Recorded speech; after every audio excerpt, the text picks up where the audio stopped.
तो पिछले लेक्चर में मतलब हम लोग ने क्या शुरू किया था, तो जैन और बौद्ध धर्म को देखना शुरू किया था कि जैन धर्म और बौद्ध धर्म। तो मैंने कल के लेक्चर में सबसे पहले तो आपको जैन धर्म और बौद्ध धर्म के बारे में थोड़ा डिटेल में बताया था, और मैंने बताया था कि उनके उद्भव का कारण क्या था। मैंने कल डिटेल में बताया था, और उम्मीद है कि आज भी आपको पता होगा कि उद्भव का कारण क्या हुआ था, क्यों उनका उद्भव, क्यों वो अपने विकास पर आए थे जो और जो ब्राह्मण धर्म था वह धीरे धीरे दबना शुरू हो गया था। कल आपको ये पॉइंट बताया था, आज भी क्लियर है या नहीं बताओ, बोलो। हाँ भैया क्लियर है। चलो इसके बाद हमने वर्धमान महावीर के बारे में थोड़ी चीजें जानी थी कि वर्धमान महावीर से जुड़े, इसके अलावा जो 24 तीर्थंकर थे उसमें 24वें तीर्थंकर थे हमारे वर्धमान महावीर। तो इनके बारे में हमने डिटेल से थोड़ा जाना था कि इनके जीवन से जुड़ी जो भी घटनाएं थी उनके बारे में हमने कल देखा था, समझे। इसके अलावा देखते हैं जरा नेक्स्ट पॉइंट, यहाँ पर 24 तीर्थंकरों को हमने देखा था। पहले तीर्थंकर थे ऋषभदेव, इसके अलावा अजीतनाथ, यहाँ पर 22वें कौन थे, अरिष्टनेमी, 23वें पार्श्वनाथ और 24वें हमारे महावीर। तो जरा याद रख लेना, यहाँ से क्वेश्चन बनने के चांस हैं। इसके अलावा एक चीज और याद कर लेना कि यहाँ पर जो ऋषभदेव थे, तो ऋषभदेव का जो प्रतीक चिन्ह था यहाँ पर, वह था यहाँ पर वृषभ। वृषभ मतलब सांड, तो यहाँ पर सांड जो था वो ऋषभदेव का प्रतीक चिन्ह था। थोड़ा याद कर लेना, सवाल बनने के चांस हैं कि ऋषभदेव का प्रतीक चिन्ह क्या था, तो वो सांड था। याद रहेगा या नहीं, बोलो जल्दी से। हाँ भैया चलो ठीक है, चलो नेक्स्ट पॉइंट पे देखते हैं जरा। यहाँ पर बाकी आप लोग को उनके जीवन से जुड़ी चीजें बता दिया था कि 30 वर्ष की आयु में उन्होंने क्या किया था, अपने घर का परित्याग करके, सांसारिक जीवन का परित्याग करके कहाँ चले गए थे, बोलो, सन्यासी बन गए थे। और उसके बाद क्या हुआ था, 30 वर्ष के बाद फिर उन्होंने 12 वर्ष तपस्या किया, तो 30 और 12 हो गया 42, और 42 वर्ष के बाद उन्हें कैवल्य यानी ज्ञान प्राप्त हुआ था। इसके अलावा मैंने आपको बताया था कि कहाँ ज्ञान प्राप्त हुआ था, किस नदी के किनारे, कौन से वृक्ष के नीचे, हर एक चीजें मैंने एकदम डिटेल में आप लोग को बता दिया था। फिर भी अगर आपको देखना है तो बोलो, एक बार देख लेते हैं, बोलो। सर हम लोग यूट्यूब से देख लेंगे। चलो ठीक है, कोई बात नहीं। तो यहाँ पर जरा देख लेना अपना यहाँ पर महावीर के 24वें तीर्थंकर के जन्म से जुड़ी बातें। चलो नेक्स्ट पॉइंट, यहाँ पर मैंने बताया था उनके पहले शिष्य कौन थे, तो उनके दामाद जामिली थे और पहले विरोधी भी वही थे। दूसरे विरोधी तीसगुप्त थे। चलो याद रख लेना जरा, साल वृक्ष था जिसके नीचे उन्हें क्या हुआ था, ज्ञान प्राप्त हुआ था। चलो जैन धर्म के सिद्धांतों के बारे में मैंने आपको बताया था कि जैन धर्म के सिद्धांतों में जैन धर्म के 5 व्रत आते हैं, 5 महाव्रत इन्हें कहा जाता है, जिसमें अहिंसा, सत्य, आस्तेय, अपरिग्रह और ब्रह्मचर्य था। 4 को किसने जोड़ा था, तो चार को यहाँ पर किसने जोड़ा था, बोलो जल्दी से, 4 को किसने जोड़ा था, जल्दी जवाब दो, मैंने बताया था, बोलो। पार्श्वनाथ। और 5वां किसके द्वारा जोड़ा गया था, जल्दी बताओ। महावीर के द्वारा जोड़ा गया था ना। 4 इसको यहाँ पर पार्श्वनाथ ने पहले से जोड़ दिया था। अच्छा, पार्श्वनाथ कौन से तीर्थंकर थे, जल्दी जवाब दो।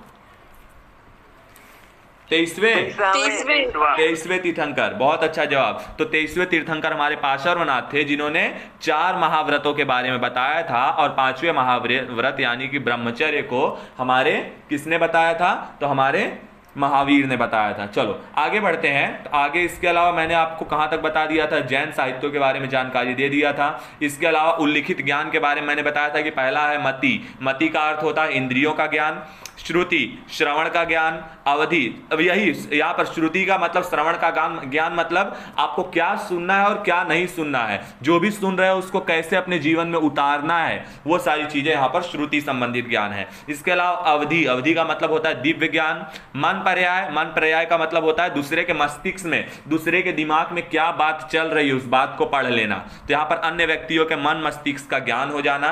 कैवल्य मतलब पूर्ण ज्ञान हो जाना, समझे। चलो इसके अलावा यहाँ पर मैंने बताया था कि भैया इनकी मृत्यु कहाँ हुई थी, कैसे क्या, समझे।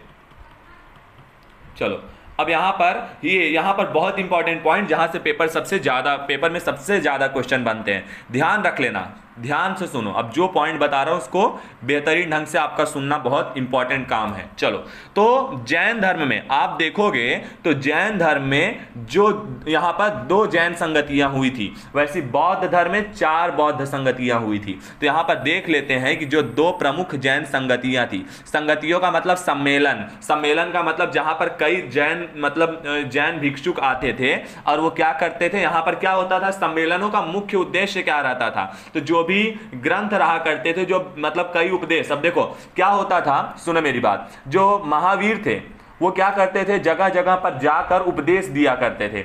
तो वो सब अलग अलग जगह से लोग आते थे उन उपदेशों के साथ, और सभी को संकलित करके जैन ग्रंथ बनाया जाता था। नहीं समझे मेरी बात? बोलो, समझ गया सर। समझे? ये जो महावीर जैन थे हमारे, जो वर्धमान महावीर थे, वो जगह जगह पर जाकर क्या करते थे, अपने उपदेश दिया करते थे। अपने जो भी क्या कहते हैं कि उनके जो भी शिष्य थे उनको उपदेश देने का काम करते थे। तो अब जैसे मान लो कि भैया एक उपदेश तुमको दे दिए, एक उपदेश हमको दे दिए, ऐसे अलग अलग जगह पर सबको उपदेश दिए हैं। अब उन उपदेशों को क्या करने की बात आई है, एक करने की बात आई है। तो सब लोग क्या करते थे, एक जगह पर इकट्ठा होते थे, और वहां पर क्या होता था, इन जो भी उपदेश रहते थे इन सभी को एकत्रित करके एक जैन ग्रंथ बनाया जाता था। नहीं समझे? समझ गया सर। ठीक है, तो याद रखना, याद रख लेना, बहुत सवाल पूछे जाते हैं, आप तंग हो जाओगे, कंफ्यूज हो जाओगे। देखना, पहला जो प्रथम संगति थी, पहली संगति कहां हुई, तो पाटलिपुत्र बिहार में। पाटलिपुत्र बिहार में मैंने बताया, पाटलिपुत्र एक्सप्रेस, ऐसे याद कर सकते हो, चाहे जैसे याद करो, लेकिन याद करो, समझे? तो पहली जो जैन संगति हुई थी कहां हुई थी, तो पाटलिपुत्र बिहार, याद करो, याद रखना, पाटलिपुत्र बिहार में पहली जैन संगति। दूसरी कहां हुई थी, तो यहां पर वल्लभी नगर गुजरात में, वल्लभी नगर गुजरात। फटाफट दोनों याद करो, पहला पाटलिपुत्र बिहार, दूसरा वल्लभी नगर गुजरात। या ऐसे भी याद कर लेना कि बिहार गुजरात, चाहे जैसे चाहे वैसे याद कर लो, मैं नहीं जानता, याद रहेगा? हाँ सर। चलो, अब यहां पर पहली जो जैन संगति हुई थी उसके अध्यक्ष थे हमारे स्थूलभद्र।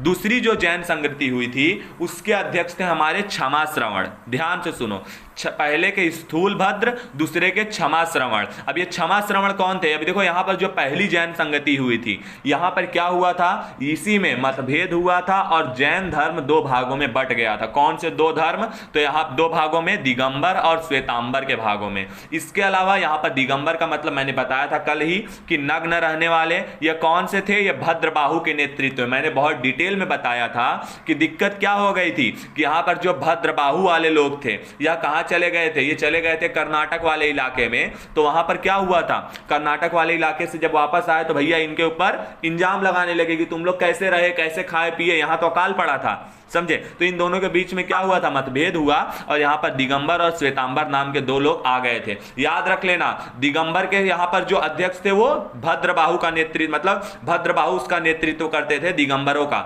इसके अलावा श्वेतांबर का नेतृत्व कौन करते थे, तो स्थूलभद्र। याद रख लेना, बहुत इंपॉर्टेंट है, इतना घुमा के क्वेश्चन पूछेगा कि आप लोग जरूर कंफ्यूज हो जाओगे। तो याद रख लेना कि यहां पर पहली संगति हुई थी 300 ईसा पूर्व, मतलब ईसा मसीह के 300 साल पहले। दूसरी संगति हुई थी 512 ईस्वी में, मतलब ईसा मसीह के 512 साल बाद। ईसा पूर्व और ईसा का मतलब समझ रहे हो आप लोग? हाँ भैया समझ रहे हैं। ठीक है, मतलब पहला यहां पर 300 ईसा पूर्व, अगर अंदाजा भी मार लो तो कितना साल, 300 साल यहां, 512 साल वहां, तो कितना 812 साल के आसपास के बाद दूसरी संगति हुई थी। सही है या नहीं? हाँ भैया सही है। ठीक है, तो फटाफट पॉइंट याद करो। सबसे पहला जो पहली संगति हुई थी पाटलिपुत्र बिहार में, दूसरी संगति वल्लभी नगर गुजरात में।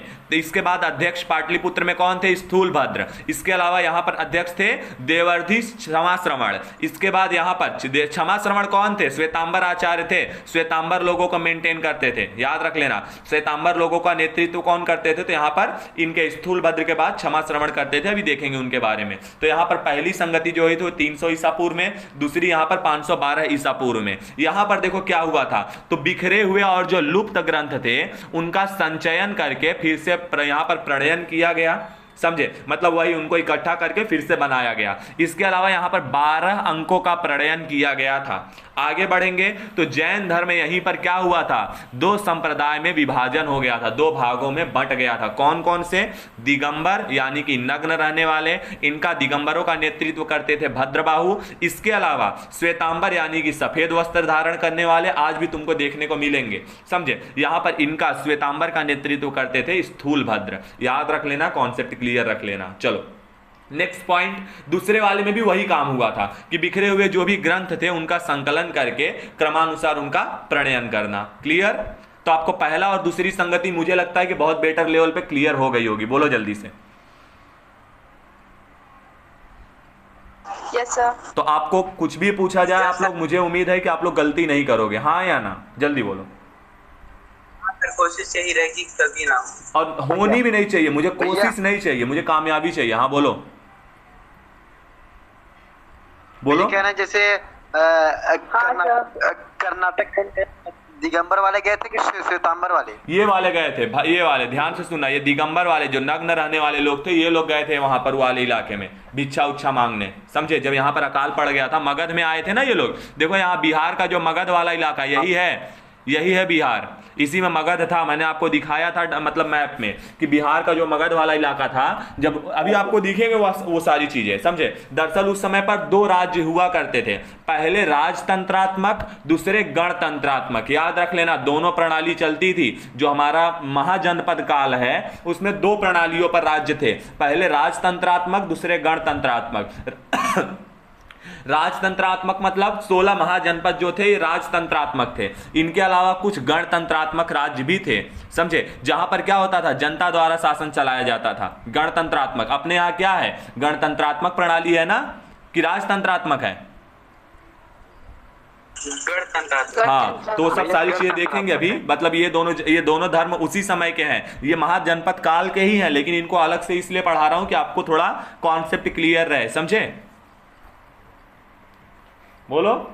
हाँ भैया ठीक है। चलो अब यहाँ पर आगे बढ़ते हैं। ठीक है भैया। चलो, जैन धर्म का योगदान, चलिए जैन धर्म का क्या योगदान था, कैसे उसने क्या किया, जो भी आज के टाइम पे समाज में जो प्रथाएं थी, कैसे उसको हटाकर कैसे अपने आप को आगे लाया, वो सारी चीजें देखना है। कैसे जैन धर्म में जो भी मतलब कर्म कांड, बुराइयां, जो भी ये सारी चीजें देखी जाए, बलि प्रथा, ये सारी चीजों को रोक कर अब समाज में अपने आप को आगे लाया, देखते हैं। सबसे पहली बात तो आपको पता है कि जैन धर्म ने वर्ण व्यवस्था जो था, जो ऋग वैदिक काल और उत्तर वैदिक काल में अपने चरम सीमा पर पहुंच चुकी थी, तो उस वर्ण व्यवस्था का और वैदिक कर्म कांड की जो बुराइयां थी, जैसे सती प्रथा हो गई, बलि प्रथा हो गई, ये सारी चीजों को रोकने का उन्होंने क्या किया, गंभीर प्रयास किया। पहला पॉइंट क्लियर?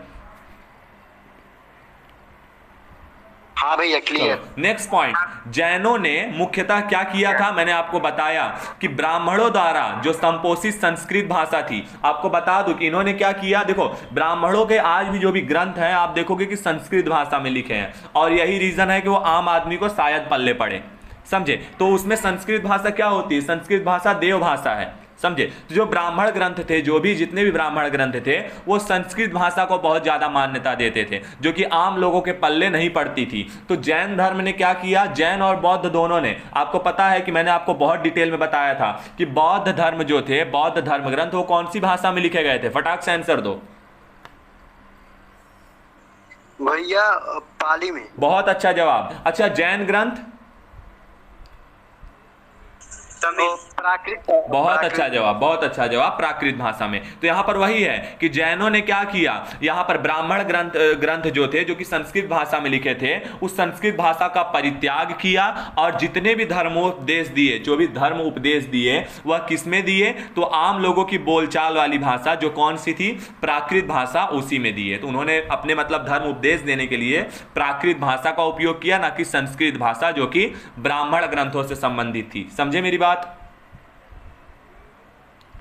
बोलो। चलो नेक्स्ट पॉइंट पर बढ़ते हैं। मैंने बताया था कि यहाँ पर जैन धर्म में युद्ध और कृषि दोनों वर्जित थे। अब सवाल देखो आपसे कैसा पूछा जाएगा, सवाल ऐसे दे देगा कि बताओ निम्न में से कौन सा मुद्दा गलत है या फिर कौन सा मुद्दा सही है। वो दे देंगे कि जैन धर्म में युद्ध को पाप माना जाता था, लेकिन कृषि यहाँ पर मतलब एक हद तक क्या थी, वर्जित नहीं थी। तो आपको पता होना चाहिए कि युद्ध और कृषि क्या थी, दोनों वर्जित थी, दोनों के लिए मनाही थी। ऐसा इसलिए क्योंकि दोनों में किसी सजीव की क्या होती है, हत्या होती है। भैया कृषि करोगे, फसलों को काटोगे, किसी न किसी को मारोगे कि नहीं मारोगे, सजीव को।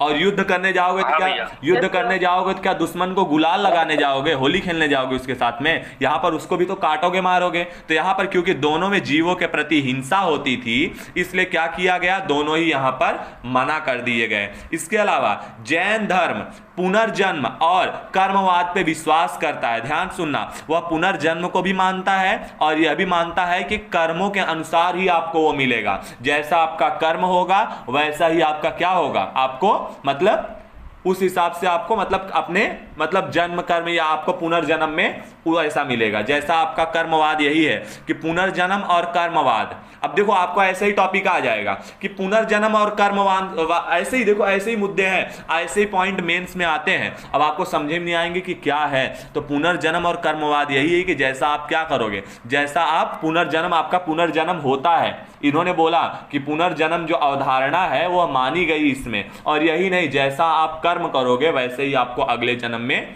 मतलब ये मिलेगा, समझे, उसका फल मिलेगा। ठीक है, बोलो। हाँ, और आपका कर्म फल, आपने जैसा काम किया है वही आपके वैसे जन्म का और वैसे मृत्यु का कारण है। आपने क्या किया है, आपने लोगों को बहुत तकलीफ पहुंचाई है, लोगों की बहुत ज्यादा हत्या की है, बहुत सब तक मतलब आपने बहुत लोगों की हिंसा की है। ये सारी चीजों से क्या होगा कि जैसे आपका मतलब जन्म होगा वो भी बहुत बुरे स्थिति में होगा, और आपकी जो मृत्यु हो वो भी बहुत बेकार स्थिति में होगी। यही सारी चीजें लिखी गई हैं। ठीक है, नेक्स्ट पॉइंट पर बढ़ते हैं। तो याद रख लेना कि जैन धर्म जो था, सवाल ऐसे ही बनेगा कि जैन धर्म जो था वो पुनर्जन्म को पर विश्वास करता था या नहीं, तो आप लोग सीधा सीधा उसमें लगा के आओगे कि नहीं। समझे, मैं गारंटी के साथ बताता हूं, सब यही लगाओगे तो गलत हो जाएगा। जैन धर्म जो था वो पुनर्जन्म पर भी विश्वास करते थे और कर्मवाद पे भी विश्वास करते थे, लेकिन वो ईश्वर को स्वीकार करने को तैयार नहीं थे। वो ऐसा बिल्कुल नहीं मानने को तैयार थे कि हाँ ईश्वर नाम की भी कोई चीज है। समझे, वो ये मानते थे कि हाँ, सुनो मेरी बात ध्यान से, ईश्वर होंगे तो ईश्वर हमारे तीर्थंकरों से नीचे हैं, सबसे ऊपर वो अपने तीर्थंकर यानी जीन को मानते थे। क्लियर?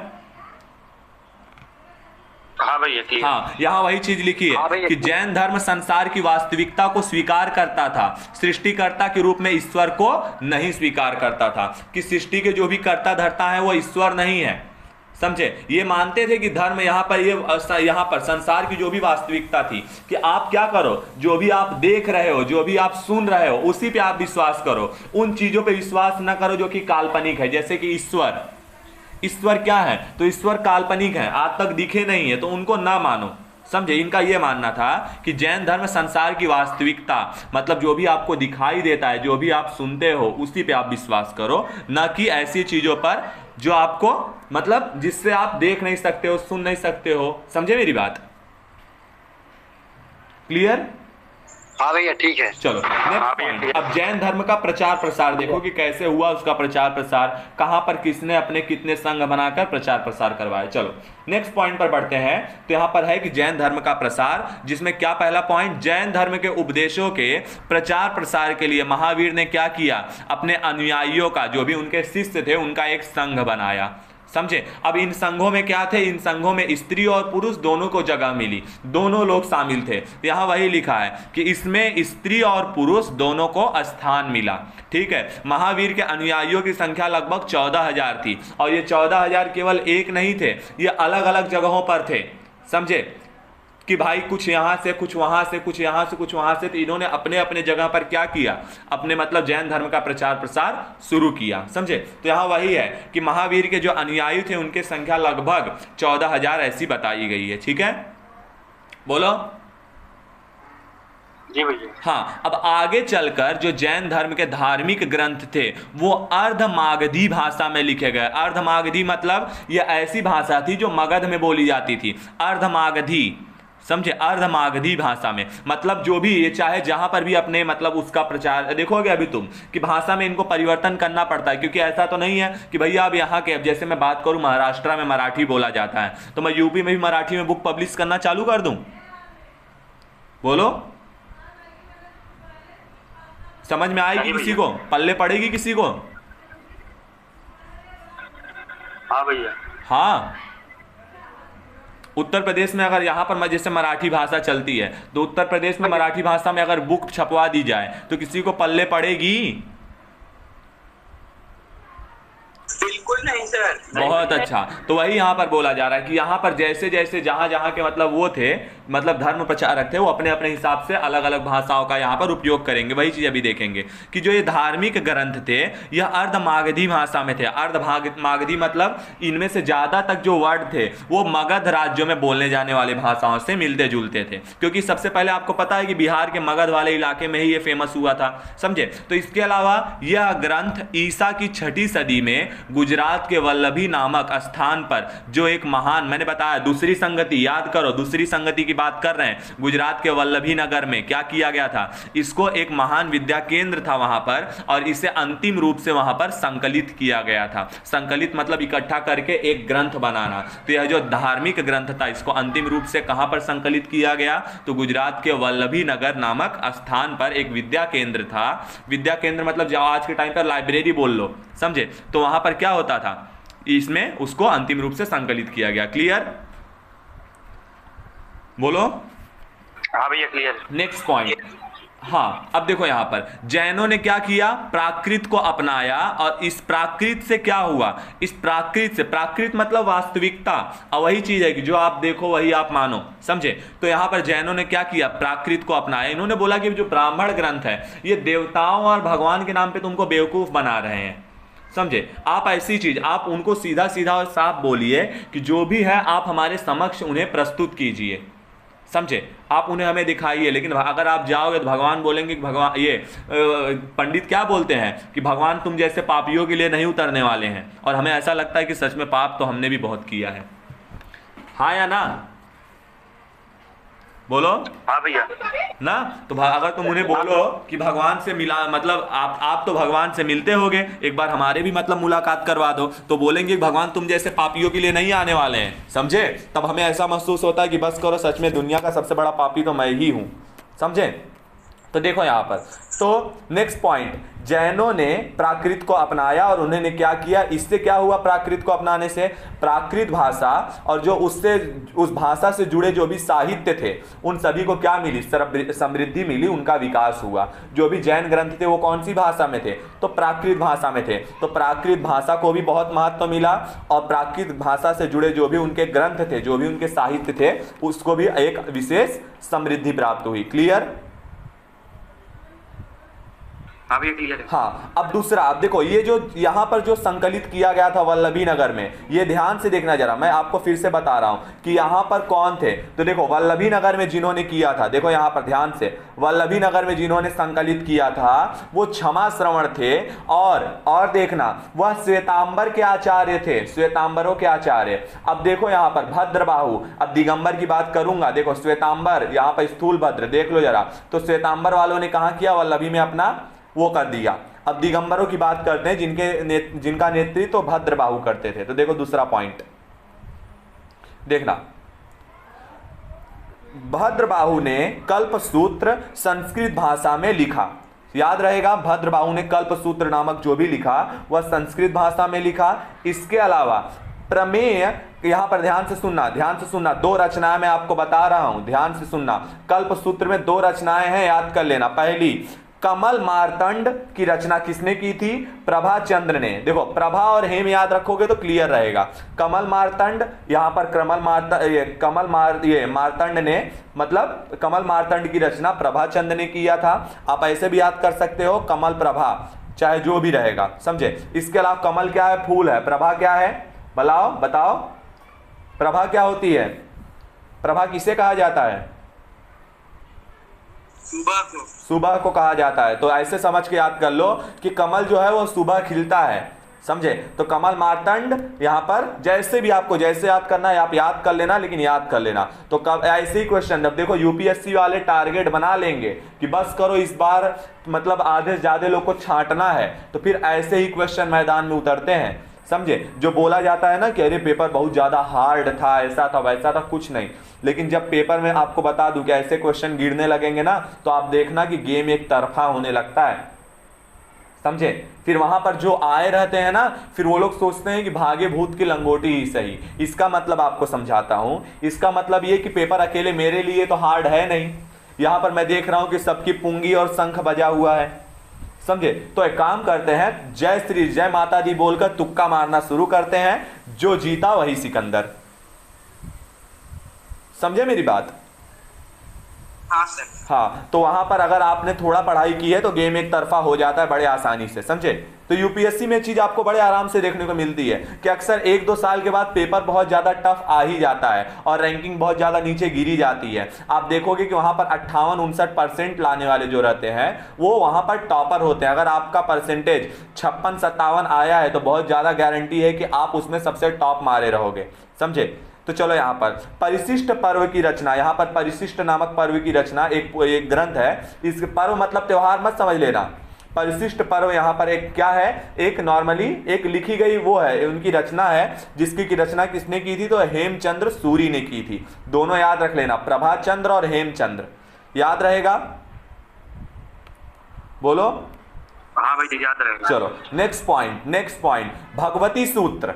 चलो, भगवती सूत्र महावीर के जीवन पर प्रकाश डालता है। सवाल बनेगा, भगवती सूत्र मैंने आपको जब ऐतिहासिक स्रोत पढ़ा रहा था शायद उसमें बताया था कि भगवती सूत्र, यहां पर सवाल बनेगा कि भगवती सूत्र कौन से किस मतलब धर्म से जुड़ाव रखता है, बौद्ध धर्म, जैन धर्म, शैव धर्म, वैष्णव धर्म। तो आपको पता होना चाहिए कि भगवती सूत्र महावीर के जीवन से जुड़ाव रखता है और महावीर क्या है, जैन धर्म से संबंधित है। क्लियर। यहां पर आगे देखेंगे तो इसमें भगवती सूत्र में इनके अलावा मतलब किसके, महावीर के अलावा यहां पर जो 16 महाजनपद थे, 16 महाजनपद के बारे में हम डिटेल देखेंगे, जिसमें 16 महाजनपदों में से जो सबसे शक्तिशाली महाजनपद था जिसका नाम था मगध, उसके बारे में भी यहां पर भगवती सूत्र में उल्लेख मिलता है। क्लियर, बोलो। चलो अगले पॉइंट पर जैन भिक्षुओं के आचार और नियमों का उल्लेख हमें आचरांग सूत्र में उल्लिखित है। तो आचरांग सूत्र जो उसमें जैन, यहां पर जो जैन भिक्षु थे उनके क्या क्या नियम थे, उन्हें क्या क्या नियम को फॉलो करना पड़ता था, उनके आचार, लोगों से बातचीत करना, तौर तरीके, वो सारी चीजें, क्या उनका पहनावा कैसे रहेगा, वो सारी चीजें जितनी भी चीजें थी वो कहां पर आचरांग सूत्र में लिखे थे। यह एक बहुत ही क्या है, जैन भिक्षुओं का एक बहुत ही ज्यादा मतलब पवित्र वो माना जाता है आचरांग सूत्र। इन्हीं के मतलब इसी के आधार पर उन्हें अपना मतलब अपने सारी चीजें चलानी पड़ती है, अपने जीवन को इसी हिसाब से ढालना पड़ता है आचरांग सूत्र के अनुसार। ठीक है, बोलो। हाँ भैया।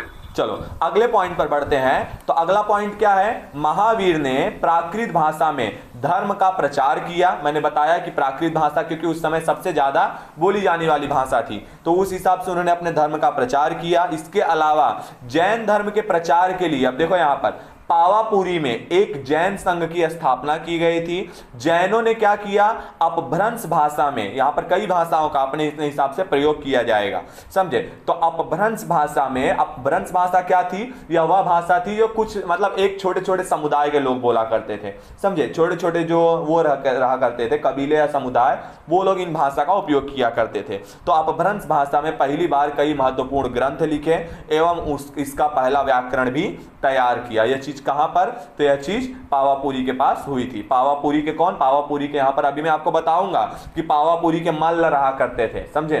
अभी डिटेल में देखेंगे। जो आपको गणतंत्र बताया ना, जो एक राजतंत्रात्मक और गणतंत्रात्मक दोनों महाजनपद काल में हुआ करते थे, तो उसमें देखेंगे कि सब मल्ल यहां पर ये गणतंत्रात्मक लोग रहा करते थे, उसके बारे में डिटेल में देखेंगे। चलो नेक्स्ट पॉइंट, जैनों ने मध्यकाल के आरंभ में, ध्यान से सुनना, मध्यकाल के आरंभ में संस्कृत भाषा का अत्यधिक उपयोग किया। ध्यान से सुनो, शुरुआत में भाषा कैसी थी, शुरुआत में प्राकृत भाषा थी। अब देखो जैनों ने क्या किया, धीरे धीरे अपने आप को संस्कृत भाषा में ढालना शुरू किया और फिर धीरे धीरे क्या किया, कन्नड़ भाषा के विकास में यथेष्ट योगदान दिया। मतलब उनके जो भी साहित्य थे, धर्मग्रंथ थे, उनको संस्कृत भाषा और संस्कृत भाषा से फिर कन्नड़ भाषा, इसमें लगातार क्या करते गए, वो कन्वर्ट करते गए। आगे बढ़ेंगे तो यहां पर मैंने बताया कि शुरुआत में जैन धर्म और आज भी हम जो हिंदू धर्म में मूर्ति पूजा देखते हैं उसकी शुरुआत कहां से हुई थी, तो ये बौद्ध और जैन धर्म से ही यहां पर मूर्ति पूजा कहां पर आ गई थी। नहीं तो आपको पता है कि यहां के लोग, आप ध्यान से सुनो मेरी बात, देखो सुनो, अभी तक ऋग वैदिक काल और उत्तर वैदिक काल में मैंने बताया कि यज्ञ वैज्ञ सब चलते थे, लेकिन ना मंदिर का निर्माण शुरू हुआ था और ना ही मूर्ति पूजा का निर्माण। हाँ या नहीं? अब तक हमने मूर्ति पूजा और मंदिर का निर्माण नहीं देखा है, लेकिन यहां पर क्या हुआ कि शुरुआत में आपको बताया कि बौद्ध और जैन धर्म में भी मूर्ति पूजा नहीं चलती थी, लेकिन बाद में क्या हुआ कि जब बौद्ध, गौतम बुद्ध और महावीर जो थे, ये वर्धमान महावीर, इनकी मृत्यु के बाद इनके जो भिक्षुक थे उनके अंदर लालच आ गया। और फिर क्या हुआ, इन्होंने इनकी मूर्ति का निर्माण करके उसकी पूजा उपासना शुरू कर दी, जिसकी मदद से क्या हुआ, लोग क्या करते थे, दान दक्षिणा चढ़ाना शुरू कर दिए और उसी पे अपना पेट पालना शुरू कर दिए ये बौद्ध भिक्षु और जैन भिक्षु लोग। समझ में आई मेरी बात? बोलो। समझ में आ रहा है। तो यहां पर वही चीज है कि बौद्ध की तरह, यहां पर बौद्ध धर्म की तरह जैन लोग भी क्या करते थे, शुरू में मूर्ति पूजक नहीं थे या मूर्ति की पूजा नहीं करते थे, लेकिन बाद में क्या हुआ, महावीर और अन्य तीर्थंकर क्या हुआ, महावीर और उनके जो अन्य तीर्थंकर थे या फिर बौद्ध में जो गौतम बुद्ध थे उनकी मूर्ति या फिर प्रतिमा बनाई गई और उनकी पूजा पाठ करने लगे। यह एक आलस और लालच का वो था। साफ साफ बता दूं, ध्यान से सुनना, गौतम बुद्ध और जैन ने ये बात को साफ साफ बोल दिया था। आमतौर पर कहें तो गौतम ने बोला था, गौतम बुद्ध ने बात बोला था कि याद रख लेना, पहला पॉइंट, जिस दिन हमारे मतलब ये जो हमारे शिष्य हैं इनमें स्त्रियों का समावेश होने लगा, और दूसरा जिस दिन इसमें मंदिर बनाकर पूजा पाठ शुरू होने लगा, ये ध्यान रख लेना कि उस दिन यह धर्म जो है वो पतन पर चलने लगेगा, इस धर्म का पतन होना शुरू हो जाएगा। और यही चीज बाद में उन्होंने किया, यहाँ पर स्त्रियों का प्रवेश शुरू हो गया गौतम बुद्ध में, जिससे क्या थे, जो भी ये लोग थे स्त्रियों की सुंदरता के प्रति क्या होने लगे, धीरे धीरे आकर्षित होने लगे। उन्होंने कहा था ना कि तुम्हें क्या करना है, यहां पर किसी भी तरीके के सुख का परित्याग करना है, किसी भी तरीके के सुख को नहीं भोगना है, यहां पर बोला था ना उन्होंने। बोलो। हाँ भैया। सुख की चीजों का परित्याग, सांसारिक जीवन का परित्याग मतलब क्या, जो भी तुम्हें सुख की चीजें हैं उनका परित्याग करना है, पैसा वैसा नहीं कमाना है। तो ये लोग वही चीज शुरू कर देते हैं, दान दक्षिणा पर जीना शुरू कर देते हैं और दिक्कत आ जाती है। समझे मेरी बात? बोलो। चलो नेक्स्ट पॉइंट, अब यहां पर देखते हैं कि प्रमुख जैन तीर्थंकर जो मैंने आपको बताया और उनसे संबंधित क्या, उनके प्रतीक चिन्ह। तो फटाफट देख लेते हैं, सवाल बनने के थोड़े चांस हैं। तो यहां पर प्रमुख जैन तीर्थंकर मैंने बताया था जहां से सवाल सबसे ज्यादा बनेंगे। तो पहले ऋषभ देव थे, सबसे पहले ऋषभ देव जिन्हें आदिनाथ भी कहा जाता था। सवाल बन सकता है कि आदिनाथ किन्हें कहा जाता था, तो ऑप्शन दे देंगे तो पता होना चाहिए कि आदिनाथ ऋषभ देव को ही कहा जाता था। इनका ऋषभ से देखो, वृषभ याद रहना चाहिए, वृषभ का मतलब ही सांड होता है। आपको पता है कि वृषभ शब्द किसके लिए हड़प्पा काल में भी उपयोग में आया था, सांड के लिए, एक सींग वाला सांड, समझे। तो यहाँ पर ऋषभ देव प्रथम जो थे, प्रथम तीर्थंकर थे, उनको क्या, उनका प्रतीक चिन्ह यहाँ पर सांड है। इसके बाद अजीतनाथ द्वितीय तीर्थंकर थे, उनका प्रतीक चिन्ह यहाँ पर हाथी है। उसके बाद तीसरे नंबर पढ़ेंगे तो शांतिनाथ 16वें तीर्थंकर थे, उनका प्रतीक चिन्ह यहाँ पर हिरण है यानी कि मृग है। और फिर देखेंगे तो ध्यान से यहाँ पर पाशर्वनाथ का क्या, 23वें तीर्थंकर, इनका क्या था, इनके सांप है, समझे। तो सांप के बाद फिर महावीर, आप देखोगे यहां पर फिर महावीर जो है 24वें तीर्थंकर, इनका था सिंह मतलब शेर। तो यहां पर ये प्रतीक चिन्ह है, याद रहेंगे आपको या नहीं, फटाफट बता दो। बोलो। चलो अब अगले पॉइंट पर बढ़े, अगले पॉइंट पर बढ़े।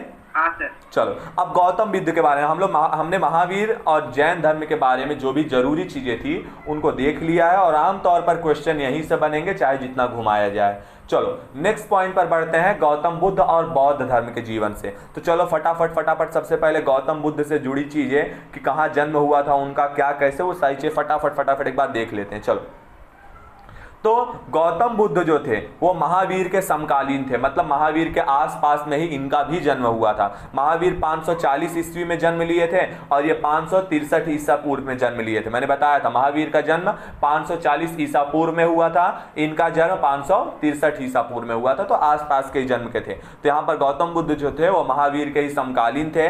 इसके अलावा इनके बचपन का नाम क्या था, तो इनके बचपन का नाम, गौतम बुद्ध के बचपन का नाम था सिद्धार्थ गौतमी, याद रख लेना। गौतम, यहां पर गौतम क्या था, तो इनका गोत्र जो था वो गौतम था, और इसी के नाम के इनके क्या कहा गया है, गौतम बुद्ध कहा गया है। तो गौतम इनका क्या था, गोत्र था, याद रहेगा, इनका गोत्र गौतम था, इसलिए इनका नाम था सिद्धार्थ गौतमी, याद रहेगा। हाँ भैया। क्लियर। तो यहाँ पर इनके बचपन का नाम सिद्धार्थ था। इसके अलावा इनका जन्म 563 ईसा पूर्व में कहाँ हुआ था, ये इंपॉर्टेंट है, कहाँ हुआ था, देखो यहाँ पर शाक्य नामक क्षत्रिय कुल में। मैंने बताया था कि गौतम बुद्ध और महावीर दोनों ही क्षत्रिय कुल के थे, समझे। तो यहाँ पर ये शाक्य नामक क्षत्रिय कुल में कपिल वस्तु के निकट यहाँ पर नेपाल की तराई में आज भी है लुम्बिनी में हुआ था। सवाल बनेगा जरूर, यहाँ पर देखो सवाल कैसे बनेगा। मैं बता दूं कि मैंने जो भी अभी तक क्वेश्चन पेपर फेस किए हैं उसमें एक बार ये सवाल बन चुका है कि गौतम बुद्ध का जन्म स्थल निम्न में से कौन सा था। तो या तो तुम्हें कपिल वस्तु देगा या तो तुम्हें लुम्बिनी देगा। लुम्बिनी बहुत ज्यादा बार देता है, कपिल वस्तु बहुत कम टाइम पूछा जाता है। तो आपको पता होना चाहिए कि कपिल वस्तु के निकट में लुम्बिनी था, जहां से क्या थे, हमारे गौतम बुद्ध का जन्म हुआ था। आपको कम से कम इतना तो पता होना चाहिए कि महावीर का जन्म कहाँ हुआ था, महावीर की मृत्यु कहाँ हुई थी, वैसे ही गौतम बुद्ध का जन्म कहाँ हुआ था और गौतम बुद्ध की मृत्यु कहाँ हुई थी। तो यहाँ पर गौतम बुद्ध का जन्म कपिल वस्तु के निकट लुम्बिनी में हुआ था। नेक्स्ट पॉइंट, अब गौतम के पिता जो थे, ये गौतम बुद्ध के जो पिता थे उनका नाम क्या था यहाँ पर देखते हैं। शुद्धोधन कपिल वस्तु के क्या थे, गौतम बुद्ध के पिता का नाम क्या था, शुद्धोधन, जो कि क्या थे, कपिल वस्तु के निर्वाचित राजा और गणतांत्रिक शाक्यों के प्रधान थे। यहाँ पर गणतांत्रिक मतलब समझ रहे हो ना कि यहाँ पर क्या थे, ये मैंने बताया कि उस समय राजतंत्रात्मक प्रणाली भी चलती थी, छोटे छोटे अपने गणतंत्रात्मक यानी स्वतंत्र राज्य भी रहा करते थे। तो यहाँ पर यह गणतांत्रिक जो शाक्य थे उनके क्या थे, प्रधान थे। कहाँ के, यहाँ पर कपिल वस्तु के, समझे, याद रहेगा। याद रहे। चलो अगले पॉइंट पर, उनकी माता का नाम क्या था, तो यहाँ पर महामाया देवी। लेकिन बता दूं कि इनकी माता जो थी, इनको जन्म देने के ही 4-5 महीने बाद उनकी मृत्यु हो गई, और मृत्यु के बाद इनका जो पालन पोषण करती हैं वह इनकी मतलब मौसी के द्वारा किया जाता है। ध्यान से सुन रहे हो मेरी बात। दरअसल में इनकी माता ने जब इन्हें जन्म दिया तो जन्म के तुरंत बाद क्या हो गया कि अचानक उनकी 4-5 महीने बाद क्या हो गया, मृत्यु हो गई। और उनके बाद जो भी इनका पालन पोषण करती हैं वो कौन थी, तो इनकी मौसी थी, आपको पता होना चाहिए, ठीक है। तो उनकी मौसी का नाम क्या था, कोई बताओगे मुझे, हेलो बोलो। उनकी मौसी का नाम था गौतमी प्रजापति, याद होना चाहिए। तो यहां पर अभी देखेंगे कि मौसी, यहां पर देखो लिखा है कि मौसी महाप्रजापति गौतमी ने क्या किया था, इनका मतलब पालन पोषण किया था। तो यहां पर चलो अगले पॉइंट का देखते हैं। चलो, तो गौतम के पिता शुद्धोधन कपिल वस्तु के निर्वाचित राजा और गणतांत्रिक शाक्यों के प्रधान थे। इसके अलावा उनकी माता महामाया थी, जो कि कहाँ की थी, कौशल राज्य की कोलीय वंश की राजकुमारी थी। गौतम गोत्र में पलने के कारण, पैदा होने के कारण इन्हें क्या कहा गया, तो इन्हें गौतमी नाम दिया गया, याद रख लेना, समझे, याद रहेगा, बोलो। हाँ भैया। चलो अगले पॉइंट पर, तो यहां पर बुद्ध के जन्म के 1 सप्ताह के पश्चात मैंने बताया कि कुछ 5-6 दिन के बाद क्या हुआ कि इनकी माता जो थी महामाया, उनकी क्या हो गई, मृत्यु हो गई। और इसके बाद उनका पालन पोषण किसने किया, तो इनकी मौसी जो क्या थी, महाप्रजापति गौतमी थी, उन्होंने क्या किया, इनका पालन पोषण किया। इन्हें क्या कहा जाता है, अगर पेपर में सवाल आ गया कि गौतम बुद्ध की विमाता कौन थी, तो विमाता मतलब दूसरी माता, विमाता का मतलब क्या होता है, दूसरी माता। तो दूसरी माता यहां पर थी कौन, इनकी मौसी थी, याद रख लेना। या फिर सवाल ऐसे बनेगा कि दूसरी माता का इनसे क्या संबंध था, तो वो इनकी मौसी थी, ये भी याद रख लेना, याद रहेगा, बोलो।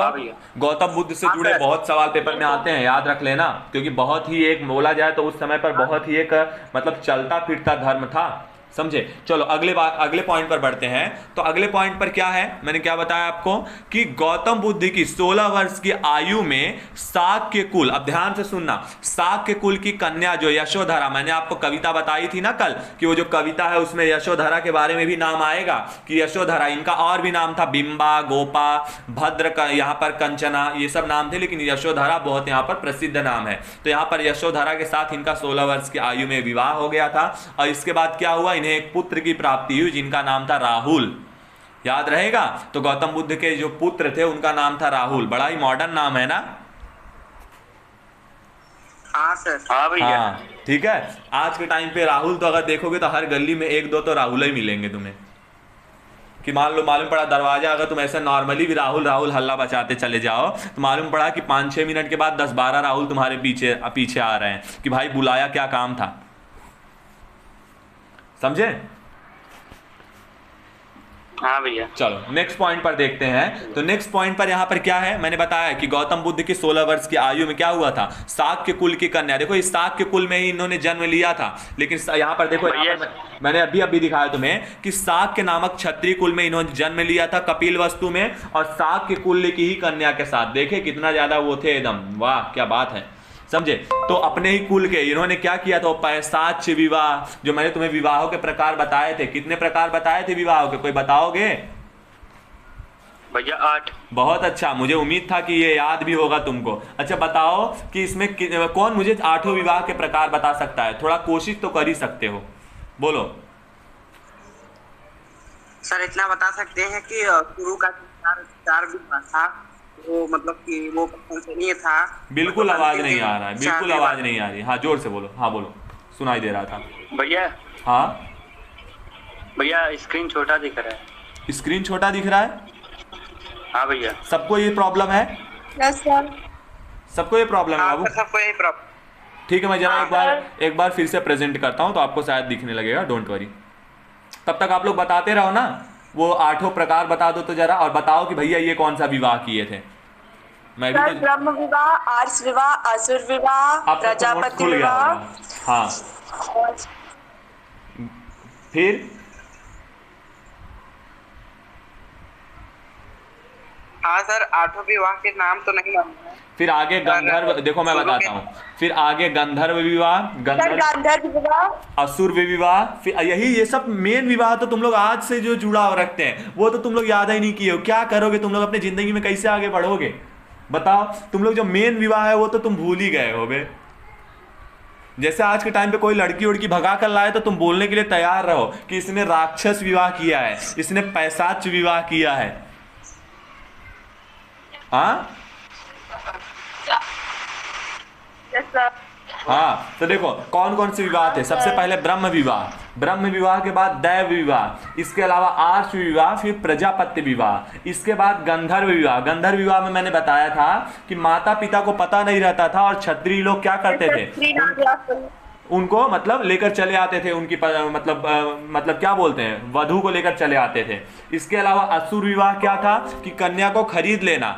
नेक्स्ट पॉइंट मैंने बताया था राक्षस विवाह। राक्षस विवाह कौन सा था, तो जिसमें क्या होता था कि कन्या का अपहरण करना या फिर बलपूर्वक खींच खांच के लेके आना, या फिर कट्टा मतलब गांव के जो भी मतलब घर के सब लोग रहते थे बंदूक तान कर शादी करवा ले जाना। ठीक है, अंतिम जो था पैशाच विवाह। पैशाच विवाह मतलब कन्या को भगा कर शादी करना। तो आज के टाइम पे सबसे ज्यादा फेमस है पैशाच विवाह, समझे। तो यहाँ पर मैंने बताया था कि इन्होंने कौन सा विवाह किया है, आर्ष विवाह में मैंने बताया था कि आर्ष विवाह में क्या होता था, कन्या के जो पिता थे वो क्या करते थे, अपने जो भी मतलब वो रहते थे उनको एक जोड़ी बैल और एक जोड़ी गाय दिया करते थे। दैव विवाह में क्या करता था, यज्ञ करता पुरुष के साथ में ही विवाह कर लिया करते थे।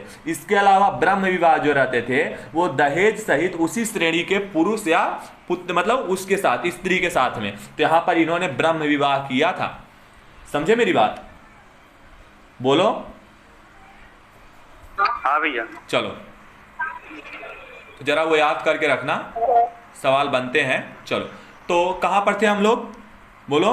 तो यहाँ पर बुद्ध के जन्म से यहाँ पर गौतम बुद्ध के 16 वर्ष की आयु में क्या हुआ था, शाक्य कुल की ही कन्या के साथ में क्या हुआ था, यशोधरा के साथ में उनका विवाह हुआ और उसके बाद उन्हें एक पुत्र राहुल की प्राप्ति हुई। नेक्स्ट पॉइंट पर बढ़ेंगे। तो बचपन में गौतम का ध्यान आध्यात्मिक चिंतन की ओर था, समझे, वो अध्यात्म को ज्यादा पूजते थे, समझे। इसके अलावा नेक्स्ट पॉइंट पर देखेंगे तो 29 वर्ष की उम्र में, मतलब जब महावीर क्या 30 वर्ष की उम्र में महावीर निकल लिए थे और यहाँ पर 29 वर्ष की उम्र में ये भी निकल लिएगा घर से। तो यहाँ पर अब यहाँ पर ध्यान से सुनना, अब जो चीजें करेंगे वो चीज जरा इंपॉर्टेंट है, जरा वो देख लेना कि सबसे पहला पॉइंट क्या है, इन्होंने घर का त्याग किया। और घर का त्याग जो इन्होंने गृह का त्याग किया, उस घटना को क्या बोलते हैं, सवाल बन चुका है यहाँ से कि उस घटना को कहा जाता है महाभिनिष्क्रमण। उस घटना को कहा जाता है महाभिनिष्क्रमण। इसके अलावा उन्हें याद रखना, उन्होंने जो पहला उपदेश दिया था कहां पर दिया था, तो सारनाथ में दिया था, उसे कहा जाता है धर्म चक्र प्रवर्तन। याद रहेगा, गृह त्याग। देखो सवाल में ऐसे आएगा, देखो सुनो मेरी बात, ऐसे सवाल पूछा जाएगा कि मैं बताता हूं पहले सवाल कैसे पूछा जाएगा तब आप समझो। देखो पेपर में आएगा कि बौद्ध धर्म से जुड़ी जो यहां पर महाभिनिष्क्रमण की घटना गौतम बुद्ध के जीवन से किस प्रकार संबंधित है। अब पहला पॉइंट गृह त्याग से, दूसरा पॉइंट जन्म से, तीसरा मृत्यु से, चौथा उपदेश से। नहीं समझे सवाल कैसे आएगा? समझा भैया। तो अब देखो आपको मैं बता देता हूं क्या क्या कैसे है। तो सबसे पहले गृह त्याग किए उसे कहा जाता है महाभिनिष्क्रमण। जो उनकी मृत्यु हुई उसे कहा जाता है महापरिनिर्वाण। याद रख लेना, महापरिनिर्वाण कहाँ कहा जाता है? जो उनकी मृत्यु हुई थी उसे महापरिनिर्वाण कहा जाता है। इसके अलावा जो उन्होंने उपदेश दिया था उसे कहा जाता है धर्मचक्र प्रवर्तन। याद रहेगा? हाँ भैया। तो तीनों पॉइंट याद रख लेना, सवाल एक आध बन ही जाते हैं यहाँ से। जब वो लोग थोड़ा यूपीएससी वाले सोच लेते हैं तो फिर ऐसे ही सवाल आते हैं, समझे। तो यहाँ पर 29 वर्ष की आयु में महावीर के तरह बुद्ध भी क्या हुए थे? घर से निकल पड़े। गृह त्याग के उपरांत उन्होंने क्या किया? सबसे पहले सिद्धार्थ ने अनोमा नदी के तट पर, याद रख लेना, कंफ्यूज मत होना, अगर सवाल बन गया कि गौतम बुद्ध को ज्ञान किस नदी के किनारे प्राप्त हुआ था तो वो निरंजना नदी के किनारे प्राप्त हुआ था। याद रख लेना, सवाल बनेगा, समझे। तो सिद्धार्थ कहां पहुंचे? सिद्धार्थ अनोमा नदी के तट पर पहुंचे। वहां पर उन्होंने अपना सिर मुंडवाया। मुंडवाने के बाद भिक्षुओं का कांस्य वस्त्र, जो भीख मांगने वाले लोग रहते हैं उसका कांस्य वस्त्र जो रहता है, कांसाय वस्त्र, उसको उन्होंने धारण कर लिया, समझे। आज तुम देखे होगे कि जो भिक्षुक रहते हैं वो कैसे वस्त्रों को धारण करते हैं, हाँ ना। नॉर्मली इनका क्या था? बुद्धम शरणम गच्छामि, वो लोग मतलब बोलते रहते थे ना। उनके जो मतलब क्या कहते हैं, उनके शिष्य थे वो क्या बोलते हैं? बुद्धम शरणम गच्छामि, मतलब बुद्ध के शरण में आ जाओ, बुद्ध के शरण में आ जाओ, बुद्ध के शरण में चले जाओ। यही है, वो हमेशा बोलते रहते हैं। अगर तुम सुनोगे कि बुद्धम शरणम गच्छामि, समझे? क्लियर?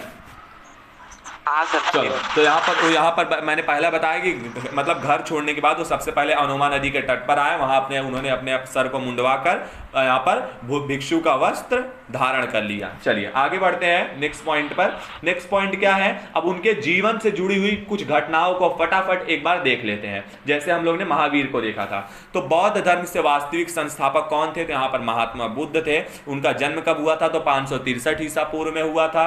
जन्म कहाँ हुआ था? तो लुम्बिनी में, मैंने बताया था कपिल वस्तु में बताया था, यानी कि नेपाल के तराई में जो कपिल वस्तु था उससे एक निकट में एक लुम्बिनी नामक गांव था, वन था एक।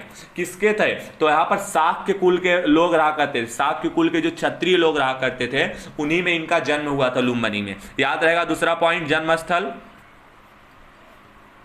बोलो। हाँ भैया। अब पिता शुद्धोधन को मैंने बताया था कि शाक्य के राजा थे, कपिल वस्तु के शासक थे ये। माता का कौन थी? तो महामाया देवी थी, वो जो क्या थी, उनकी मृत्यु हो गई थी एक हफ्ते में। तो यहाँ पर कोली गणराज्य की वो भी क्या थी? राजकुमारी थी। बचपन का नाम क्या था? तो मैंने बताया सिद्धार्थ था। इसके अलावा सिद्धार्थ गौतम इन्हें इसलिए कहा जाता है क्योंकि इनका गोत्र क्या था? तो इनका गोत्र गौतम था, समझे। तो यहाँ पर नेक्स्ट पॉइंट पर बढ़ते हैं। अब पालन पोषण इनका किसने किया था? तो इनकी विमाता यानी कि मौसी। आज भी मौसी को विमाता ही कहा जाता है, समझे। तुम देखोगे तो मौसी को विमाता कहा जाता है, मतलब दूसरी माता, समझे। तो यहां पर गौतमी प्रजापति इनकी क्या थी? इनका पालन पोषण की थी। नेक्स्ट पॉइंट, विवाह। तो 16 वर्ष की आयु में हुआ था। किसके साथ हुआ था? तो यशोधरा के साथ हुआ था। कौन थी यशोधरा? तो कोली गणराज्य की राजकुमारी थी यशोधरा। आगे पुत्र जो हुआ था उनका नाम राहुल था। गृह त्याग की घटना क्या है? मैंने बताया था महाभिनिष्क्रमण कहलाती है। आगे सारथी कौन था? मैंने बताया कि जब ये 29 साल से पहले यह क्या थे? क्षत्रिय कुल के वो थे, भाई राजा महाराजा के घर में थे। तो यहाँ पर इनके सारथी थे चन्ना, समझे। घोड़े का नाम था कंथक। इसके अलावा इनके जो ध्यान गुरु थे, ध्यान गुरु जिनके पास ये सबसे पहले गए थे वह कौन थे? तो अलार कालाम थे। अलार कालाम इनके ध्यान गुरु थे। आगे बढ़ेंगे तो इनको ज्ञान प्राप्ति कहाँ हुआ था? नेक्स्ट पॉइंट बहुत इंपॉर्टेंट है। तो ज्ञान प्राप्ति ध्यान से सुनना। दरअसल में इन्होंने क्या किया था? इनके यही सोचने वाली बात है, सोचो सच में मानो तो सच में भगवान थे। इनके देखो, इन्हें 35 वर्ष की आयु में वैशाख पूर्णिमा के दिन इनको ज्ञान प्राप्ति हुई थी। उसी दिन वैसे ही उन्होंने फिर वैशाख पूर्णिमा के दिन ही इन्होंने उपदेश दिया था। इनका जन्म भी वैशाख पूर्णिमा के दिन ही हुआ था, और यही नहीं, इनकी मृत्यु भी वैशाख पूर्णिमा के दिन ही हुई थी, समझे। और इसीलिए वैशाख पूर्णिमा जो होती है उसे बुद्ध पूर्णिमा के नाम से जाना जाता है। नहीं समझे मेरी बात? समझा भैया? समझ गए सर। समझे? तो अरे भाई मेरे को ऐसा लगता है एक आध जन की हालत चली गई है, उनकी बैटरी डिस्चार्ज होने वाली है। प्रिया, खुशी,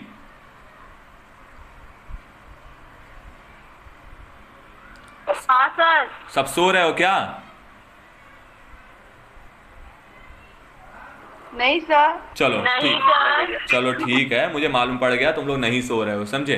चलो नेक्स्ट पॉइंट यहाँ पर देखते हैं। मैंने बताया कि इसीलिए देखो वैशाख पूर्णिमा जो होती है उसे बुद्ध पूर्णिमा के नाम से भी जाना जाता है, समझे? क्यों जाना जाता है? अरे सोचने वाली बात है यार कि एक इंसान जिसके लगभग मतलब जीवन की जो भी महत्वपूर्ण घटनाएं हैं जन्म से मृत्यु तक की, वो सब मतलब वैशाख पूर्णिमा के दिन ही हुई थी। सही बात है या नहीं?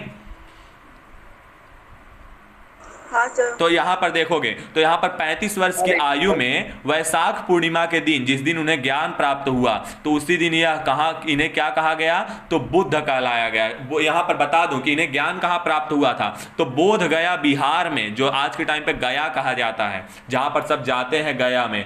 मालूम है ना विष्णु पर्वत, पता है ना विष्णु पर्वत? तो वहां पर उनको बोध गया में बिहार में उन्हें ज्ञान प्राप्त हुआ था। किस नदी के किनारे? तो मैंने बताया था निरंजना नदी के किनारे। कौन सा वृक्ष था? तो बोधि वृक्ष था। यह बोधि वृक्ष कौन से किसका वृक्ष था? बोधि वृक्ष यहाँ पर बोला जाता है कि वट वृक्ष था, लेकिन सही आंसर है पीपल। तो ये पीपल, वट वृक्ष यानी बरगद होता है, तो यहाँ पर पीपल का वृक्ष था, जिसके आज भी वो वृक्ष है। आज भी तुम जाओगे तो आज भी वह वृक्ष है, समझे? देखना चाहोगे वो वृक्ष? हाँ भैया। चलो ठीक है, आपको दिखाता हूं मैं, एक सेकंड जरा। उनका पूरा मठ आज वहां बनाया गया है। एक सेकंड, लोडिंग में बहुत ज़्यादा टाइम लेता है, जिससे हमारा बहुत ज़्यादा टाइम खराब हो जाता है। ठीक है, तो चलो इसको लोडिंग होने देते हैं, तब तक अपना आगे लेक्चर फटाफट कंटिन्यू करके रखते हैं। तो बोधि वृक्ष के नीचे उन्हें ज्ञान प्राप्त हुआ था, पीपल का पेड़ था। इसके अलावा मैंने बताया कि जो पहला उन्होंने धर्म उपदेश दिया था उसे क्या कहा जाता है? उन्होंने पहला धर्म उपदेश अपना पाली भाषा में दिया था। मैंने बताया कि बौद्ध ग्रंथ पाली भाषा में ही थे शुरुआत में। इसके अलावा पहले उपदेश को क्या कहा जाता है? धर्म चक्र प्रवर्तन। देखो यहाँ पर लिखा है धर्म चक्र प्रवर्तन, यानी उपदेश। इस घटना को धर्म चक्र प्रवर्तन कहा जाता है। देखते हैं लोड हुआ क्या। आवाज कट रही। एक सेकंड जरा, आप लोग को ये दिख रहा है वृक्ष? फटाफट जवाब दो, बोलो हाँ या ना।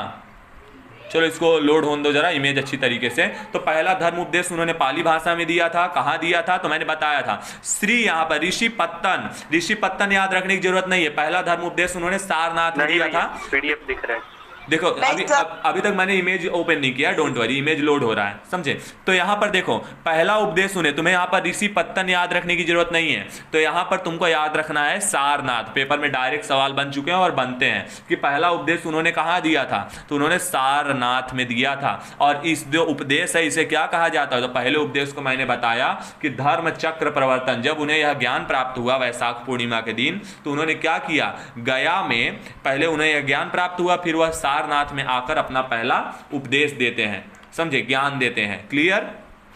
और इसी उपदेश को क्या कहा जाता है? धर्म चक्र प्रवर्तन। याद रहेगा कि नहीं? बोलो जल्दी से, फटाफट आंसर दो, बोलो। हाँ भैया। याद रहना ही चाहिए, लापरवाही यहां से नहीं होनी चाहिए बाबू। क्वेश्चन बहुत बनते हैं और आप लोग लापरवाही किए तो फंस जाओगे, समझे? हाँ भैया। एक सेकंड जरा बाबू, अब जरा लोड हो ही जाए तो ही देखकर आगे चलते हैं।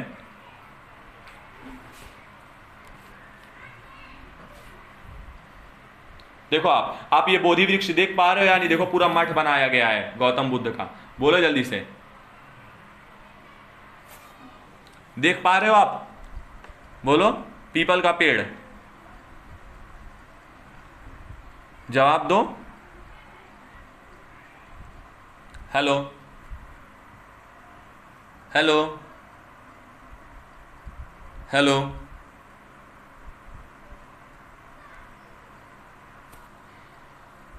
हेलो।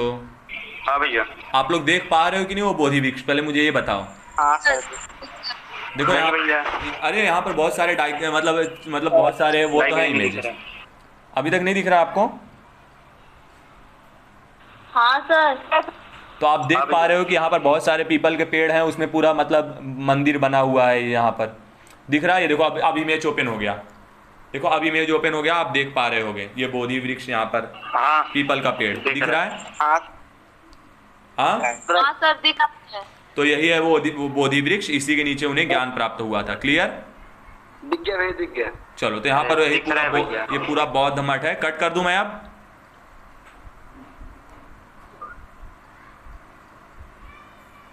चलिए अब आगे बढ़ते हैं अपने नेक्स्ट पॉइंट पर। तो यहाँ पर इसके अलावा देखते हैं क्या क्या है। हाँ सर, दिख रहा है, कब तो से इसके open? इनके देखो, अब देखो पहले इनके दो शिष्य इनके शुरू में थे, कौन कौन से? आनंद और उपाली, इनको पहले दो शिष्य थे। ठीक है, बाद में कई शिष्य हाँ, इनके ठीक हुए, है। देखेंगे उनके बारे में। धर्म प्रचार स्थल, इन्होंने अपना धर्म कहाँ कहाँ फैलाया था? तो पहले शाक्य, समझे, शाक्य यहाँ पर इस शाक्य कुल से थे ही। इसके बाद काशी यानी बनारस, फिर पूरे मगध में, अंग भी एक क्या था उस समय? एक ये था, मतलब गणतंत्र था अंग। इसके अलावा मल्ल के बाद बोलो, मालूम है कि नहीं? अंगराज कर्ण, बोलो हेलो हेलो हेलो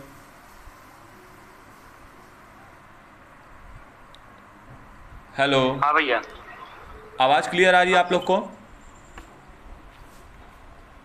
हाँ भैया। हाँ, तो यहाँ पर आपने सुना होगा कि अंगराज कर्ण, नाम सुने हो कि नहीं सुने हो? हाँ भैया। तो उनको जो क्या कहते हैं कि दुर्योधन ने कहाँ का राजा बनाया था? तुमने अंग का ही तो राजा बनाया था ना? बोलो। जब उनको मतलब नॉर्मली सब बोलने लगे कि भैया ये कहाँ से आए हैं, क्या है, इनका कोई पता नहीं है। आपको आवाज क्लियर आ रही है? पहले ये बोलो। हाँ सर, एकदम क्लियर आ रहा है। हाँ भैया, तो एकदम clear। जब उनको दुर्योधन सबने ये बोला कि इनका ना कोई मतलब जन्म स्थान पता है कि इन्हें जन्म किसने दिया, क्या कैसे, तो नॉर्मली दुर्योधन ने क्या बोला कि कुछ भी हो ये मेरे मित्र हैं, कर्ण को उन्होंने बोला। और फिर उन्होंने बोला कि मैं इन्हें क्या करता हूँ, अपने अंग नामक जो कहते हैं उनका वहाँ का वो साम्राज्य था, वहाँ का राजा घोषित करते हैं। और बाद में फिर वहाँ पर इसीलिए तो अंगराज कर्ण कहे जाने लगे ना। बोलो। हाँ भैया। तो यहाँ पर अंग हो गया, फिर मल्ल गणराज, इसके अलावा वज्जी, कौशल राज, ये सब जगह पर उन्होंने क्या किया, अपने धर्म का प्रचार प्रसार किया। आगे जीवन का अंत कब हुआ ये जरा देख लो कि जन्म कहाँ हुआ था? तो लुम्बिनी में हुआ था। मृत्यु देखो कहाँ हुआ था, तो मृत्यु यहाँ पर कुशीनगर में हुई थी, याद रख लेना, कुशीनगर में उनकी मृत्यु हुई थी। समझे? किस दिन हुई थी? तो वैशाख पूर्णिमा, तुम देख रहे हो कि वैशाख पूर्णिमा के दिन ही उनकी मृत्यु हुई थी 483 में। समझे? तो यहाँ पर अगर देखोगे तो पूरा 80 साल दिए थे, 463 में जन्म और 483 में मृत्यु, तो पूरा 80 साल की आयु रही थी, जिसमें वैशाख पूर्णिमा के दिन कुशीनगर में इनकी मृत्यु हो गई थी। और इनकी मृत्यु को क्या कहा जाता है? महापरिनिर्वाण। समझे? याद रख लेना। इनके बाद क्या किया गया कि मृत्यु के बाद एक स्तूप में इनको आज भी वो है वहां पर, ठीक है, तो स्तूप बनवाया गया इनकी मृत्यु के बाद। ठीक है, तो यहां पर क्लियर हुआ जीवन का अंत। तो आपका स्क्रीन कहाँ है भैया। हाँ बोलो। भैया स्क्रीन में दिख रहा है। स्क्रीन विजिबल नहीं है आप लोग को? मीटिंग से लीव हो चुके थे आप? नहीं भैया। नहीं, विजुअल नहीं। अच्छा वेट करो क्या प्रॉब्लम? एक सेकंड जरा, कुछ प्रॉब्लम आ गई है, एक सेकंड जरा बस।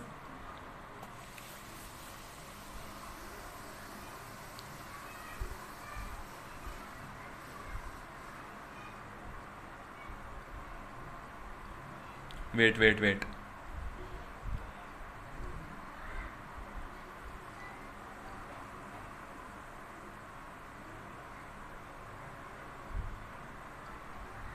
अब विजिबल है?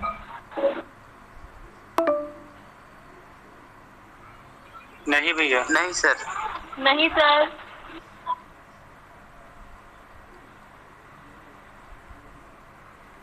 वेट, क्या हो गया?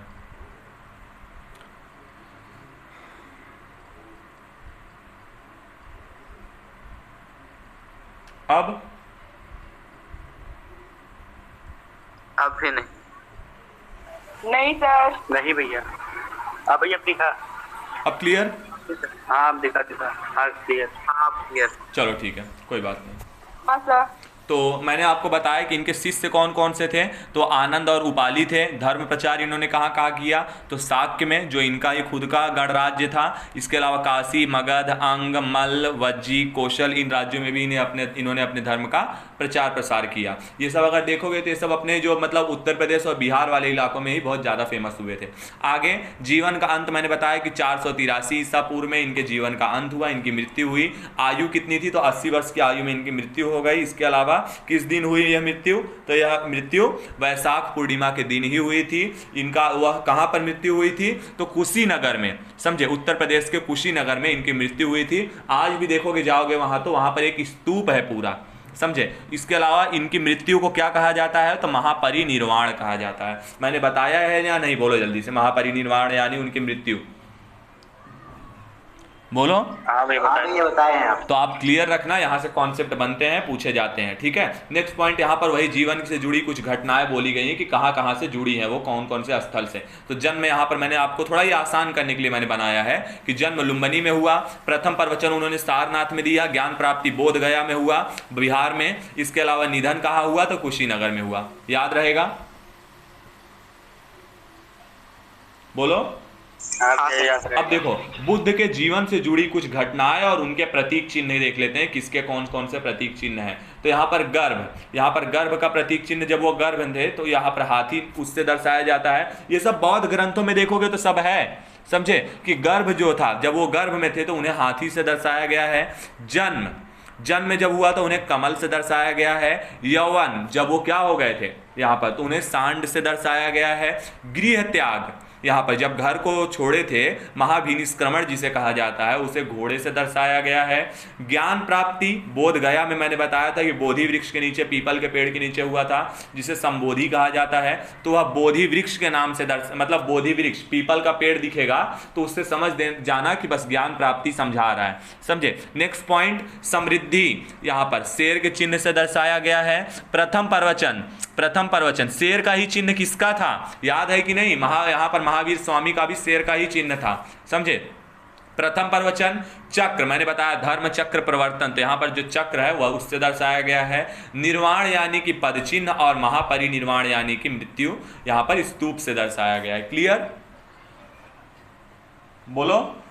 हाँ भैया क्लियर। चलो ठीक है, अब आगे बढ़ते हैं। तो नेक्स्ट पॉइंट, अब देखो, निरंजना नदी को एक नदी और कहा जाता था, याद कर लेना, आज के टाइम पे उसे पुनपुन नदी कहा जाता है। तो तुम नेट पे सर्च मारोगे तो तुम्हें निरंजना नदी शायद न दिखे, लेकिन पुनपुन नदी बड़े ही अच्छे तरीके से दिख जाएगी। तो पुनपुन नदी कहा जाता है, देखोगे तो मिल जाएगी तुम्हें पुनपुन नदी। तो सवाल बन सकता है कि पुनपुन नदी निरंजना नदी न दे करके पुनपुन नदी दे दिया जाए। चलो, तो 7 वर्ष तक भटकते रहने तथा 6 वर्ष की कठोर तपस्या के बाद गौतम बुद्ध को सर्वप्रथम क्या हुआ, वैशाली के समीप, मैंने बताया उनके पहले वो कौन थे, जो गुरु थे वो कौन थे, अलार कलाम।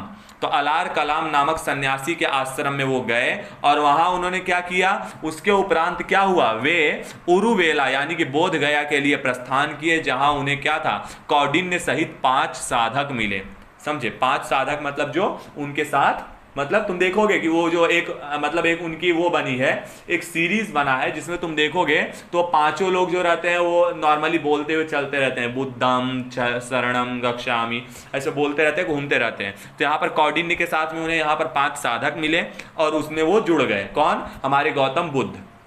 नेक्स्ट पॉइंट, 35 वर्ष की उम्र में क्या हुआ, मैंने बताया कि वैशाख पूर्णिमा के दिन ही उनको क्या हुआ, बोध गया में एक रात पीपल के वृक्ष के नीचे यानी पुनपुन नदी के तट पर सिद्धार्थ को क्या हुआ, गौतम बुद्ध जो थे जिनका नाम सिद्धार्थ था, उन्हें क्या कहा गया, क्या हुआ बोलो, उन्हें ज्ञान प्राप्त हुआ। और ज्ञान प्राप्ति के बाद वो क्या कहे जाने लगे, तो वो गौतम बुद्ध के नाम से प्रसिद्ध हो गए। क्लियर। दूसरा पॉइंट, हाँ सर। चलो आगे बढ़ते हैं। तो उसके बाद क्या किया, ज्ञान प्राप्ति के बाद वो कहाँ आए, तो वह सारनाथ में आए। सारनाथ में आने के बाद उन्होंने अपना पहला प्रवचन दिया, अपना पहला उपदेश दिया, जिसे धर्म चक्र प्रवर्तन कहा जाता है। तो गौतम बुद्ध ने अपने ज्ञान का प्रथम प्रवचन कहाँ दिया, तो वाराणसी के सारनाथ में। आज भी सारनाथ में चले जाओ, आज भी वो सारी चीजें बनी हुई हैं, स्तूप आज भी हैं सारनाथ में, वाराणसी के, समझे। आगे उरुवेला से क्या है, बुद्ध सारनाथ का, यहां पर वही बोला है, उरुवेला से बुद्ध सारनाथ आए। और सारनाथ किसके आश्रम में आए थे, तो यहां पर ऋषि पत्तनम, समझे, ऋषि पत्तनम के आश्रम में आए थे। और यहाँ पर उन्होंने 5 ब्राह्मणों को, यहाँ पर पहले 5 ब्राह्मणों, 5 जो इनके सन्यासी थे, उनको अपना सबसे पहली बार उपदेश दिया। और इसके बाद उन्हें इस उपदेश को ही क्या कहा जाता है, तो मैंने बताया कि बौद्ध ग्रंथों में उस उपदेश को धर्मचक्र प्रवर्तन कहा जाता है। क्लियर, बोलो। हाँ भैया क्लियर। तो यहाँ से आपका कॉन्सेप्ट अपना रेडी रखना कि अब देखो यहाँ पर ये 5 ब्राह्मण जो थे, मुझे एग्जैक्ट तो याद नहीं है कि इन्हें क्या कहा जाता है, ये 5 ब्राह्मणों को ही पंचवर्गीय कहा जाता था, समझे। तो यहाँ पर जरा ये थोड़ा रेडी रखना, बाकी इतना नॉलेज बहुत है। क्लियर, बोलो। हाँ भैया। चलो आगे बढ़ते हैं जरा। अब इसके यहाँ पर महात्मा बुद्ध जो थे, उन्हीं के यहाँ पर देखोगे तो इन्हीं में, इनके मैंने बताया कि इनका क्या था कि इनमें सभी वर्गों का प्रवेश वो था, यहाँ पर था कि आप कोई भी वर्ग हो, कोई भी मतलब चाहे उच्च जाति हो चाहे निम्न जाति हो, सभी के लिए एक अनुसार कानून थे, एक अनुसार नियम थे, सभी को प्रवेश के लिए किसी प्रकार की मनाही नहीं थी। तो यहाँ पर महात्मा बुद्ध जो थे, उन्हीं के मतलब 2 शिष्य थे जो क्या थे, यहाँ पर शूद्र थे। यहाँ पर तपस और मालिक, यह 2 शूद्र थे जो क्या थे, उनके सर्वप्रथम अनुयायी बने। यह 2 शूद्र ही थे, समझे, याद रख लेना, यही 2 शूद्र थे जो उनके सबसे पहले क्या बने थे, तो अनुयायी बने थे। आगे बढ़ते हैं, नेक्स्ट पॉइंट। बुद्ध ने क्या किया था, अपने जीवन के सर्वाधिक उपदेश कहां पर दिए थे, तो कोसल देश के राजधानी जो श्रावस्ती था, कोसल जो था, कोसल नामक जो राज्य था, उसकी राजधानी श्रावस्ती जो थी, उसमें ज्यादा से ज्यादा उन्होंने उपदेश दिया था। और इसके अलावा उन्होंने सबसे ज्यादा प्रचार का जरिया, जहां पर उनका धर्म ज्यादा सबसे प्रचार प्रसार हुआ, वह मगध वाला इलाका था। मगध मैंने बताया कि महाजनपद, जो सबसे शक्तिशाली महाजनपद था मगध, उसी को उन्होंने क्या बनाया, अपना प्रचार केंद्र बनाया। क्लियर, बोलो। आगे बढ़ते हैं। अब मैंने बताया कि इनमें किसी प्रकार का, इनके धर्म में प्रवेश के लिए किसी प्रकार का भेदभाव नहीं होता था। उनके धर्म प्रचार के कार्यों में ऊंच नीच, अमीर गरीब, इसके अलावा स्त्री पुरुष, इसके बीच किसी भी प्रकार का भेदभाव नहीं रहता था। आगे बढ़ेंगे तो बिंबसार कौन था, हर्यक वंश का शासक था। अभी देखेंगे शिशुनाग वंश, फिर यहाँ पर शिशुनाग के बाद यहाँ पर हर्यक वंश में शिशुनाग आता है, शिशुनाग के बाद बिंबसार, ये सारी चीजें देखेंगे एकदम डिटेल में। तो यहाँ पर महात्मा बुद्ध के प्रसिद्ध अनुयायी के शासकों में कौन कौन थे, तो यहां पर बिंबसार थे, प्रसेनजित थे और उदयन थे। आगे देखोगे तुम ना, तो यहां पर नेक्स्ट पॉइंट पे तो जो ये थे हमारे कौन, सम्राट अशोक पता है ना, जो चंद्रगुप्त मौर्य के बाद यहां पर ये जो आते हैं, समझे, बोलो। जो चंद्रगुप्त मौर्य के बाद जो सबसे शक्तिशाली शासक उनका आता है, क्या नाम रहता है उनका, सम्राट अशोक ही तो रहता है ना। तो सम्राट अशोक भी यहाँ पर बौद्ध धर्म से जुड़ाव रखते थे, समझे। तो यहाँ पर जो प्रसिद्ध शासक थे उनमें बिंबसार, प्रसेनजित और उदयन थे, जो क्या थे, महात्मा बुद्ध जो थे उनके प्रसिद्ध अनुयायी, मतलब शिष्य बन के आए। ठीक है, आगे बढ़ेंगे तो बुद्ध के प्रधान शिष्य उपाली और आनंद थे। मैंने आपको बताया कि उपाली और आनंद, देखो अभी मैंने थोड़ा देर पहले आपको बताया था। नेक्स्ट पॉइंट थोड़ा देखते हैं बस। देखो यहां पर अभी मैंने क्या बताया था कि इनके जो सबसे प्रमुख शिष्य हैं वो कौन से, आनंद और उपाली। लिखा हूं कि नहीं लिखा हूं, बोलो हाँ या ना। चलो, तो यहाँ पर वही चीज मैंने बताया कि इनके जो सबसे प्रसिद्ध शिष्य थे तो कौन थे भैया, तो वो उपाली और आनंद थे।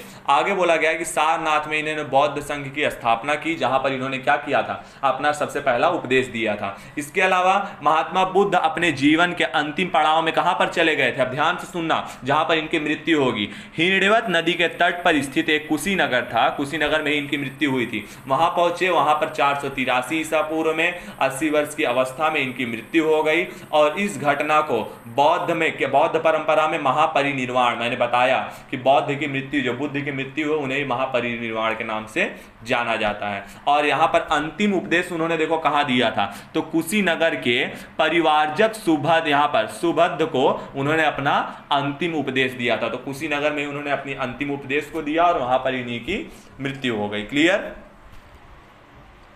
सुभद्र को उन्होंने क्या किया था, यहां पर उन्होंने अपना पहला अंतिम उपदेश दिया था। क्लियर, हाँ सर। चलो अब आगे देखते हैं जरा कि महापरिनिर्वाण के बाद, ध्यान से सुनना, महापरिनिर्वाण के बाद बुद्ध के जो अवशेष थे, समझे, उसको 8 भागों में विभाजित करके बांटा गया। और जितने भागों में बांटा गया देखोगे तो हर जगह पर आज के टाइम पे तुम्हें बौद्ध मठ या फिर बौद्ध स्तूप मिलेंगे ही मिलेंगे। तो पहला किसके पास गया? लिच्छवी, जो कि वैशाली के जो लिच्छवी थे, मैंने बताया कि बहुत शक्तिशाली हुआ करते थे। दूसरा कपिल वस्तु जहां पर उनका जन्म हुआ था, मैंने बताया कपिल वस्तु के शाक्य के हाथ में गया। फिर रामग्राम के कोलियों के हाथ में गया। इसके बाद वेद पीठ के ब्राह्मणों के हाथ में एक मतलब वो गया, एक अवशेष।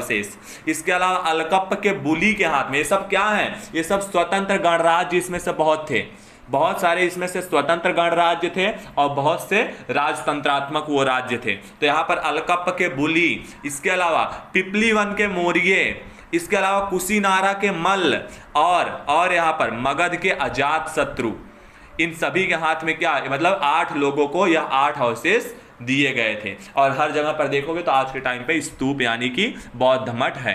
क्लियर? बोलो। हाँ भैया। Next point. हाँ भैया क्लियर। चलो तो नेक्स्ट पॉइंट यहां पर देखना यही है, 8 अवशेषों मतलब 8 भागों में उनके अवशेषों को बांटा गया था।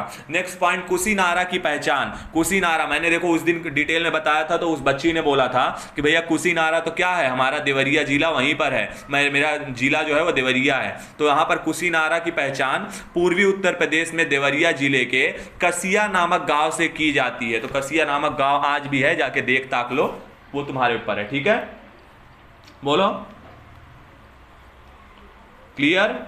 हाँ भैया ठीक है। चलो अगले पॉइंट पर। तो अगला पॉइंट है यहाँ पर बौद्ध धर्म के सिद्धांत। देखते हैं इनके क्या क्या सिद्धांत थे, कैसे लोगों को चलना पड़ता था, इसका अनुपालन करना पड़ता था। ठीक है, चलो देखते हैं। तो यहाँ पर बौद्ध धर्म क्षणिकवादी, देखो क्षणिकवादी, और यहाँ पर क्षणिकवादी मतलब शुरू में देखो जैसे LIC वाले बोलते हैं, क्या बोलते हैं कि आज थोड़ा तकलीफ कर लो और बाद में जिंदगी भर मजा करोगे, समझे। तो यहाँ पर वही है कि बौद्ध दर्शन क्या था, क्षणिकवादी, और अनंत यहाँ पर अंतः शुद्धिवादी था, कि थोड़े दिन के लिए यहाँ पर तुम्हें क्षण के लिए थोड़ी सी प्रॉब्लम होगी और बाद में तुम्हारा जीवन हमेशा के लिए धन्य हो जाएगा, शुद्ध हो जाएगा। तो यहाँ पर वही है कि बौद्ध दर्शन क्षणिकवादी और अंतः शुद्धिवादी था, कि शुरू में तो तुम्हें क्षणिक थोड़े समय के लिए मेहनत करना पड़ेगा, दिक्कत होगी, लेकिन बाद में तुम्हारा जीवन पूरी तरीके से शुद्ध हो जाएगा। क्लियर? बोलो आगे। इसके अनुसार सभी संस्कार व्यय धर्मा, यहाँ पर व्यय धर्मा थे, समझे। इसके अलावा अतः अप्रमाद के साथ मोक्ष का संपादन करें। अप्रमाद का मतलब कोई मुझे बताओगे यहाँ पर अप्रमाद का मतलब क्या होता है? बोलो नहीं पता। अप्रमाद का मतलब ईश्वर से, यहां पर ध्यान से सुनना, मतलब ईश्वर नाम की चीजों को न मानते हुए आपको मोक्ष की प्राप्ति हो जाएगी, समझे। आप किसी से बहुत ज्यादा जुड़ाव नहीं रखोगे, भी ईश्वर पे विश्वास न करना, ये सारी चीजें यहां पर बहुत बड़े लेवल पर चलती थी, कि जो आप देख रहे हो वही आप मानो, वास्तविकता से आप जुड़ाव रखो, न कि ईश्वर से, समझे। तो यहाँ पर वो सारी चीजें अप्रमाद के साथ में आपको मोक्ष की प्राप्ति हो जाएगी, समझे। यही चीज यहाँ पर है। नेक्स्ट पॉइंट यहाँ पर बौद्ध दर्शन नितांत कर्मवादी था। कर्मवादी मतलब जैसा आप करोगे वैसा आप भरोगे। तो बौद्ध दर्शन में यही बात बोली थी कि आप जैसा आपका कर्म होगा वैसा आपको उसका फल मिलेगा। यहाँ यही बोला गया है कि यहाँ कर्म का आशय कायिका, वाचिका, इसके अलावा मानसिक चेष्टा से है। कायिका मतलब आप जैसा कर्म करोगे, वाचिका मतलब आप जैसा किसी से बात करोगे, बोलोगे, और मानसिक चेष्टा जैसा आपकी सोच रहेगी वैसे ही आपको क्या होगा, उसका फल मिलेगा। नहीं समझे मेरी बात? बोलो।